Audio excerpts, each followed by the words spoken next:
सो TM pulmonary MCQs का first MCQ आज live कर रहे हैं. So all of the following are true for rheumatoid arthritis ILD except. So first option is RA-ILD more frequent in males. Most common imaging pattern is UIP pattern.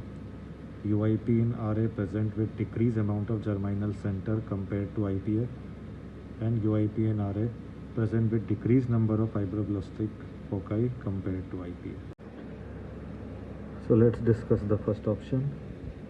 RA-ILD is more frequent in males. Yes, it's true. So RA rheumatoid arthritis is more frequent in females, but the frequency of RA-ILD is more in males. The most common imaging pattern is UIP pattern. Yes, that's also true. Imaging pattern is most commonly UIP. So histological pattern when lung biopsy is done, both UIP and NSIP pattern can be seen. Now coming on to most important points, UIP in RA versus UIP in IPF.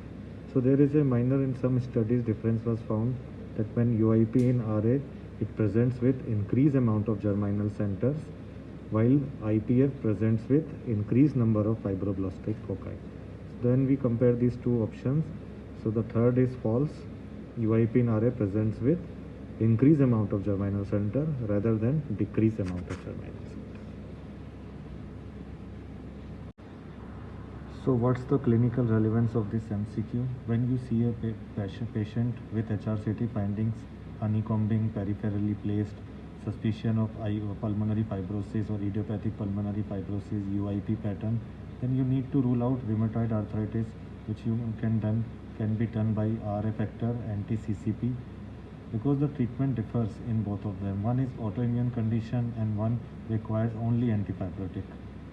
So it's essential to rule out rheumatoid factor and anti-CCP in a patient presenting with honeycombing and suspicion of IPF. So that's the relevant. And when the biopsy will be done, the difference will be in the germinal center and fibroblastic foci number.